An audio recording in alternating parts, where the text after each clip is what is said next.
Hi friends, நம்ம போன கிளாஸில் செக்ஷன்ஸில் 3 டைப் ஆஃப் சம் வந்து பார்த்தோம். Angle section, C section, D section பார்த்தோம். அதே மாதிரி ஐ செக்ஷனில் டைப் 2 சம் வந்து நம்ம பார்த்தோம். இப்போ டைப் 1 சம் வந்து பார்ப்போம். டைப் 1 சம்னா ஒன்றும் கிடையாது. ஐ செக்ஷனில் 2 ஃப்ளாஞ்ச் இருக்குது. இந்த 2 ஃப்ளாஞ்சோட லென்த்தும் ஈக்குவலாக இருக்கும். இதான அது ஈக்குவல் ஃப்ளாஞ்ச் சம், சரியா? இதில் இந்த சம்மில் வந்து எக்ஸ் ஆக்சிஸ்க்கும் சிமெண்ட்ரியாக இருக்கும், ஒய் ஆக்சிஸ்க்கும் சிமெண்ட்ரியாக இருக்கும் இந்த படம், சரியா? இப்போ சென்ட்ராய்டு பாயிண்ட்டு இருக்குது. அந்த சென்ட்ராய்டு பாயிண்ட்டில் ஒரு எக்ஸ் ஆக்சிஸ் ஒய் ஆக்சிஸ் வந்து நம்ம ட்ரா பண்ணுறோம். அப்படி ட்ரா பண்ணும்போது நம்மளுக்கு வந்து என்ன ஆகும்? எக்ஸ் ஆக்சிஸ் வச்சு நம்ம கட் பண்ணாலும் நம்மளுக்கு மேலே இருக்க பகுதியும் கீழே இருக்க பகுதியும் சேமாக இருக்கும். அதே மாதிரி ஒய் ஆக்சிஸ் வச்சு நம்ம கட் பண்ணும்போதும் லெஃப்ட் சைடும் ரைட் சைடும் ஈக்குவலாக இருக்கும், சரியா? அப்போ இந்த செக்ஷன் வந்து எக்ஸ் ஆக்சிஸ்க்கும் ஒய் ஆக்சிஸ்க்கும் சிமெண்ட்ரியாக இருக்கும், ஓகேவா? இப்போ கொஸ்டின் வந்து படிப்போம். Determine the moment of inertia about xx and yy axis of an I section having equal flanges. இந்த இதில் இந்த வார்த்தை சொல்லியிருக்காங்க. ஐ செக்ஷனில் வந்து என்ன சொல்லியிருக்காங்க? ஹேவிங் ஈக்குவல் flanges அப்படின்னு சொல்லி வார்த்தை சொல்லியிருக்காங்க. அப்போ இந்த செக்ஷன் வந்து என்ன டைப்பு? ஐ செக்ஷனில் ஈக்குவல் ஃப்ளாஞ்சு, சரியா? அதோட டைமென்ஷன் வந்து சொல்லியிருக்காங்க. என்ன சொல்லியிருக்காங்க? ஃப்ளாஞ்சோட டைமென்ஷன் வந்து 120 × 20 mm.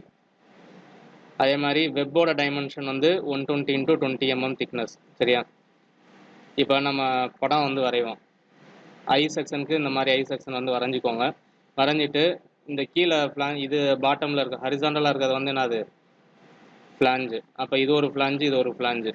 அப்போ இதோட டைமென்ஷன் வந்து எப்படி மார்க் பண்ணும்? இதோட நீளம் வந்து எவ்வளோ இருக்குது? 120 mm இருக்குது. இதோட அகலம் வந்து 20 mm இருக்குது. அதே மாதிரி மேலே இருக்கக்கூடிய ஃப்ளாஞ்ச் இது வந்து 3வது செக்ஷனு, அதனால் B3 நம்ம போட்டுக்கிறோம். B3 = 120 mm நீளம், சரி? அகலம் வந்து எவ்வளோ இருக்குது? 20 mm இருக்குது. அப்போ D3 = 20 mm அப்படின்னு சொல்லி நம்ம போட்டுக்கிறோம். நெக்ஸ்ட் வந்து வெப்பு டைமென்ஷன் வந்து நம்ம மார்க் பண்ணோம். வெப்பு டைமென்ஷன் வரும்போது நான் என்ன சொல்லியிருக்கேன்? டைமென்ஷன் வந்து இந்த மாதிரி தான் கொடுத்துருப்பாங்க. 120 × 20 mm அப்படின்னு கொடுத்துருப்பாங்க. இந்த டைமென்ஷன் வந்து நம்ம மாற்றி எடுத்துக்கணும். ஏன்னா இங்கே லென்த்து வந்து சிறுசாக இருக்குது, வித்து வந்து பெருசாக இருக்குது. அப்போ இந்த டைமென்ஷன் வந்து இந்த இடத்துல 120 போட்டானா ஆன்சர் தப்பாக வரும். அதனால் இந்த இடத்துல வந்து என்ன பண்ணணும்? 20 mm அப்படின்னு போடணும். இதை வந்து என்ன பண்ணணும்? 120 mm அப்படின்னு சொல்லி டைமென்ஷன் வந்து மாற்றி எழுதிக்கணும், சரியா? இதான் இந்த படம். இந்த படத்தை வச்சு நம்ம என்ன பண்ணலாம்? டேபிள் வந்து ட்ரா பண்ணுவோம், சரியா? ஃபஸ்ட்டு செக்ஷனோட லென்த் வந்து எவ்வளோ இருக்குது? 120 mm இருக்குது. வித்து வந்து 20 mm இருக்குது, சரியா? ரெண்டாவது செக்ஷனோட லென்த் வந்து எவ்வளோ இருக்குது? 20 mm இருக்குது. அதே மாதிரி வித்து வந்து எவ்வளோ இருக்குது? 120 mm இருக்குது. அது போட்டாச்சு. அடுத்து மூணாவது செக்ஷனோட லென்த் வந்து எவ்வளோ இருக்குது? 120 mm இருக்குது. வித்து வந்து 20 mm இருக்குது. அதை இங்கே வந்து நம்ம ட்ரா பண்ணியாச்சு, சரியா? மார்க் பண்ணியாச்சு. அடுத்த காலமில் வந்து என்ன பண்ணுறோம்? ஏரியா வந்து கண்டுபிடிப்போம். ஏரியாவுக்கு ரெக்டாங்குலரோட ஏரியா வந்து என்னது? Length into breadth. அப்போ இங்கே லென்த் வந்து இங்கே 120 இருக்குது, பிரெத் வந்து 20 mm இருக்குது, சரியா? அப்போ 120 × 20 வந்து 2400, சரியா? அதுதான் ஃபஸ்ட்டு செக்ஷனோட ஏரியா. அடுத்து ரெண்டாவது செக்ஷனோட ஏரியா, அதுவும் என்ன தான் இருக்குது? 20 × 120 இருக்குது. அப்போ இதை வந்து மல்டிப்ளை பண்ணானா நம்மளுக்கு வரக்கூடிய ஆன்சர் வந்து 2400 வரும், சரியா? மூணாவது செக்ஷன்லேயும் அதே டைமென்ஷன் தான் இருக்குது, அதனால் அதே வேல்யூ தான் வரும், சரியா? இப்போ எல்லா ஏரியாவும் நம்ம ஆட் பண்ணிக்க போகிறோம். ஆட் பண்ணானா நம்மளுக்கு எவ்வளோ ஆன்சர் வருது? 7200, 7200 வருது, சரியா? இதை வந்து சம்மேஷன் ஆஃப் ஏ அப்படின்னு சொல்லி நம்ம எடுத்துக்கிறோம். சம்மேஷன் அப்படின்னா அது எல்லாத்தையும் கூட்டுறோம், ஆட் பண்ணுறோம், சரியா? இப்போ எல்லா ஏரியாவும் ஆட் பண்ணானா நம்மளுக்கு வந்து வரக்கூடிய ஆன்சர் வந்து 7200, ஓகேவா? அடுத்து வந்து எக்ஸு. ஒவ்வொரு செக்ஷனோட சென்டர் பாயிண்ட் வந்து நம்ம கண்டுபிடிக்க போகிறோம். இப்போ எக்ஸு வந்து எவ்வளோ இருக்குது? இங்கே 60 இருக்குது. இது எப்படி 60 இங்கே வந்தது? நான் ஐ செக்ஷன்லையும் டி செக்ஷன்லையும் என்ன சொல்லியிருக்கேன்? எந்த ஃப்ளாஞ்ச் வந்து நீளமாக இருக்கோ அந்த ஃப்ளாஞ்சோட நீளத்தில் பாதி. அப்போ அதில் இந்த ஃப்ளாஞ்சோட டைமென்ஷனே நீளம் வந்து எவ்வளோ இருக்குது? 120 தான் இருக்குது. இங்கேயும் 120 தான் இருக்குது, இங்கேயும் 120 தான் இருக்குது. அப்போ 120ல் பாதி எவ்வளோ? 60, சரியா? அப்போ எக்ஸோட மதிப்பு எல்லாமே 60 தான் வரும். இதை வந்து கண்ணை மூடிட்டு போடலாம், எல்லா இடத்துலையுமே 60 போட்டுக்கலாம், ஓகேவா? அடுத்து ஒய் செக்ஷன், சாரி ஒய்னா ஆப்போசிட் வந்து நான் அது எக்ஸ்லேருந்து பார்க்கணும். ஃபஸ்ட்டு செக்ஷனில் வந்து ஃபஸ்ட்டு செக்ஷனுக்கு ஒய் வந்து பார்க்கும்போது எக்ஸ்லேருந்து பார்ப்போம்.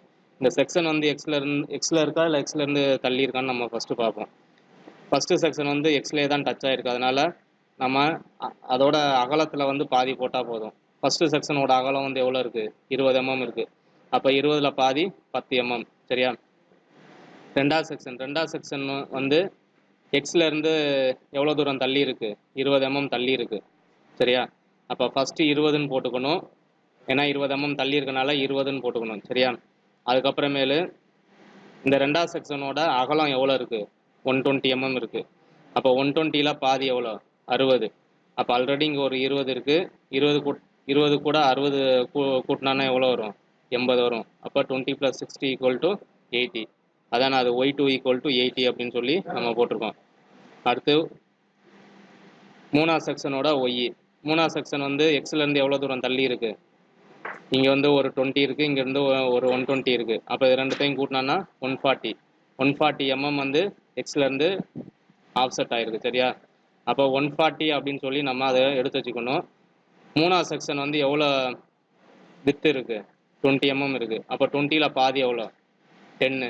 அப்போ 140 + 10 150. அப்போ y3 வந்து எவ்வளோ இருக்குது? 150 இருக்குது. ஓகேவா? நெக்ஸ்ட்டு காலம் வந்து நான் அது ஏஎக்ஸ், ஏரியாவையும் எக்ஸையும் நம்ம மல்டிப்ளை பண்ண போகிறோம். ஏரியா வந்து இங்கே எவ்வளோ இருக்குது?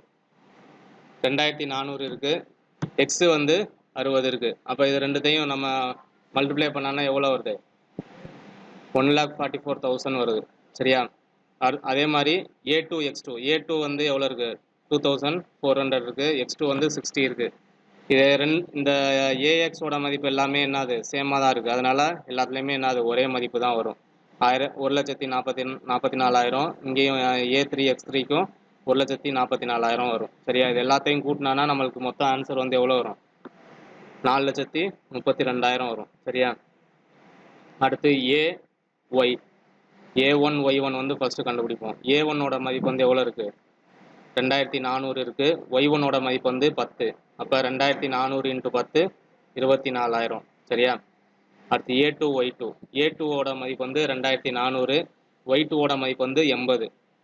அப்போ இது ரெண்டுத்தையும் பெருக்குனானா நம்மளுக்கு எவ்வளோ ஆன்சர் வருது? 1,92,000 வருது. சரியா? அடுத்து A3 Y3, A3ஓட மதிப்பு வந்து 2400, Y3ஓட மதிப்பு வந்து 150. அப்போ இது ரெண்டுத்தையும் பெருக்குனானா நம்மளுக்கு வந்து எவ்வளோ வருது? 3,60,000. சரியா? அப்போ இந்த ஏஒயோட மதிப்பு எல்லாத்தையும் நம்ம கூட்டுறோம் அப்படின்னா 5,76,000 வரும். சரியா? சென்ட்ராய்டு ஜி, அதோட மதிப்பு, சென்ட்ராய்டுங்கிறது வந்து ஒரு புள்ளி. அந்த புள்ளியை வந்து நம்ம டிஃபைன் பண்ணணும் அப்படின்னா ஒரு பாயிண்ட்டு x,y அப்படின்னு சொல்லி ஒரு மதிப்பு இருக்கணும். அப்படி இருந்தால் தான் ஒரு பாயிண்ட் வந்து நம்ம டிஃபைன் பண்ண முடியும். அப்போ எக்ஸ் வந்து கண்டுபிடிக்கிறதுக்கு வந்து என்ன formula? Summation of A X divided by summation of A. இந்த சம்மேஷன் ஆஃப் ஏஎக்ஸ் வந்து இந்த டேபிள் வந்து எங்கே இருக்குது? இந்த இடத்துல இருக்குது. அப்போ இதோட மதிப்பு வந்து எவ்வளோ இருக்குது? 4,32,000. சரியா? Divided by summation of A. Summation of ஏயோட மதிப்பு வந்து 7,200. அப்போ இது ரெண்டுத்தையும் டிவைட் பண்ணனா நம்மளுக்கு என்ன ஆன்சர் வருது? 60 mm வருது. சரியா? அதே மாதிரி ஒய் கண்டுபிடிக்கிறதுக்கு வந்து summation of A Y divided by summation of A. Summation of ஏஒயோட மதிப்பு வந்து எவ்வளோ? 5,76,000 டிவைடட் பை சம்மேஷன் ஆஃப் ஏவோட மதிப்பு வந்து 7,200. அப்போ இது ரெண்டுத்தையும் டிவைட் பண்ணனா நம்மளுக்கு என்ன ஆன்சர் வருது? 80 mm வருது. சரியா? இப்போ இந்த ரெண்டு ஆன்சரையும் நம்ம பார்ப்போம். எக்ஸோட மதிப்பு லென்த் வந்து எவ்வளோ இருக்குது? 120 mm இருக்கா? 120 mmல பாதி 60 mm. 60 mm வந்துச்சு. ஏன்னா இது வந்து சிமெண்ட்ரி அபவுட் ஒய் ஆக்சிஸாக இருக்கனால எக்ஸோட மதிப்பு வந்து அதில் பாதி வரும். சரியா? அடுத்து டெப்த்து வந்து எவ்வளோ இருக்குது? 20, 120. அப்போ 140, 140 + 20 160. அப்போ 160ல் பாதி எவ்வளோ? 80. அப்போ இந்த 80ங்கிறது வந்து எங்கே இருக்குது? இங்கே ஒய்யில் வருதா? ஏன்னா இது வந்து சிமெண்ட்ரி அபவுட் ஒய் எக்ஸ் ஆக்சிஸ்க்கும் சிமெண்ட்ரியாக இருக்கனால அந்த டைமென்ஷனில் பாதி வரும். சரியா? அப்போ நம்ம இது வரைக்கும் செஞ்ச சம் வந்து கரெக்டு. சரியா? அடுத்து moment of inertia about X ஆக்சிஸ்க்கு வந்து நம்ம மொமெண்ட் ஆஃப் இனர்ஷியா வந்து கண்டுபிடிக்க போகிறோம்.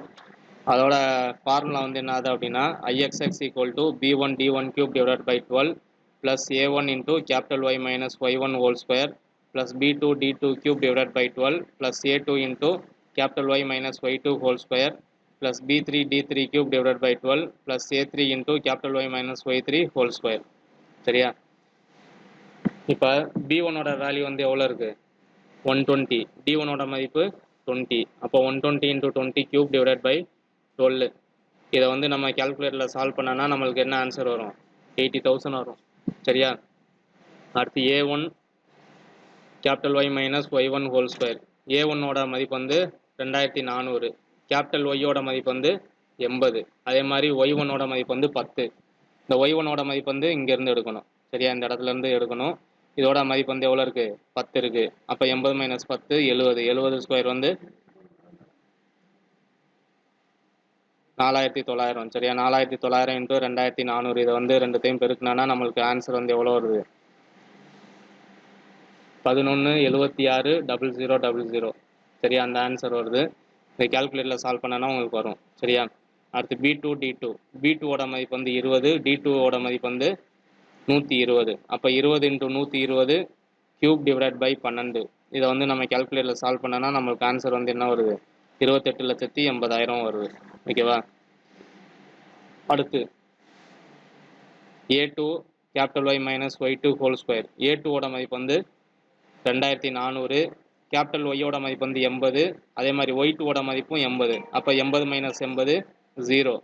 அப்போ 0 கூட எது பெருக்கினாலும் என்ன தான் வரும்? 0 தான் வரும். ஓகேவா? அதனால் நம்ம என்ன பண்ணிக்கலாம்? 0ன்னு போட்டுக்கிறோம். அடுத்து மூணாவது வந்து பார்த்தோன்னா b3 d3 cube divided by 12. b3யோட மதிப்பு வந்து 120. d3யோட மதிப்பு வந்து 20. சரியா? அப்போ 120 இன்ட்டு 20 cube divided by 12. இதை சால்வ் பண்ணனா ஆன்சர் வந்து என்ன வருது? 11760000. சரியா? Plus a3 into capital Y minus y3 whole square. a3யோட மதிப்பு வந்து 2400 இன்ட்டு கேபிட்டல் ஒய்யோட மதிப்பு வந்து 80. y3யோட மதிப்பு வந்து 150. அப்போ இதை சால்வ் பண்ணால் நம்மளுக்கு ஆன்சர் வந்து எவ்வளோ வருது? 11760000 வருது. சரியா? இப்போ இந்த மதிப்பு எல்லாத்தையும் நம்ம ஆட் பண்ணுறோம். ஆட் பண்ணனா டோட்டலாக நம்மளுக்கு எவ்வளோ வருது?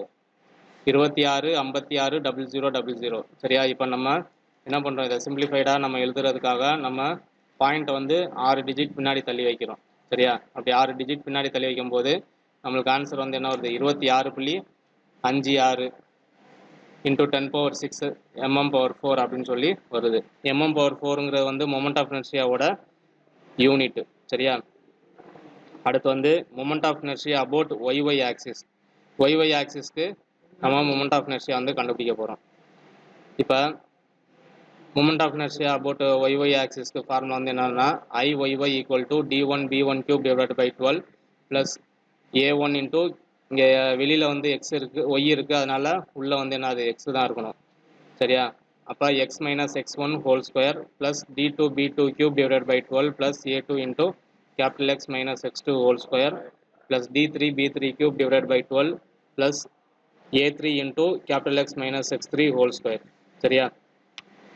இப்போ இதில் வந்து கேபிட்டல் எக்ஸும் capital x x1 x2 x3 எல்லாமே ஒரே மதிப்பு தான். எவ்வளோ இருக்குது? 60 இருக்குது. அப்போ அது எல்லாத்தையுமே மைனஸ் பண்ணனா நம்மளுக்கு என்ன ஆயிரும்? 0 ஆயிரும். அப்போ இந்த டேர்ம் எல்லாமே என்ன ஆயிரும்?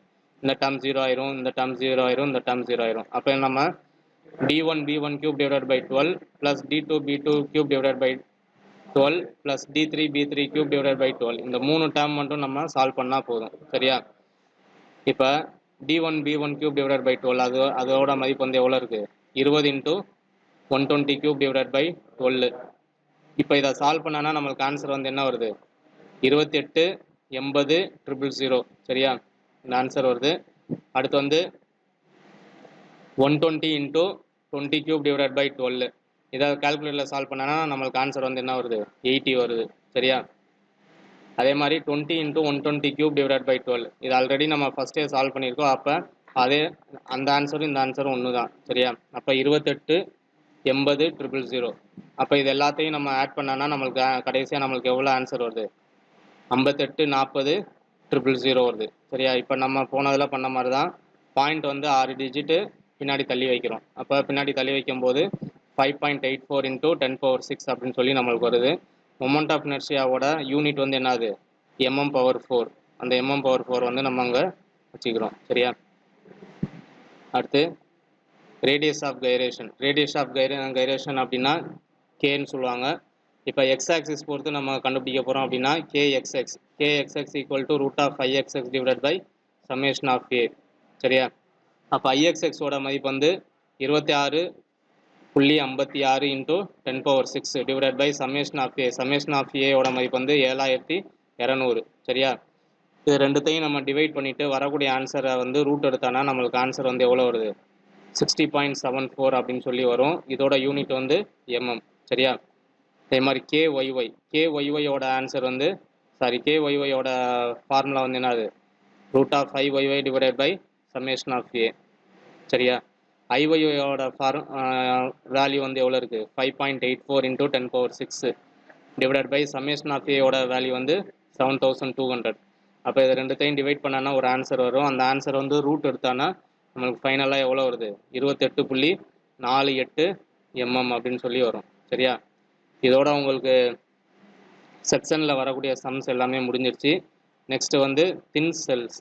சரியா? அந்த டாபிக் வந்து பார்ப்போம். அதுவும் ஈஸியான டாபிக் தான். தேங்க்யூ.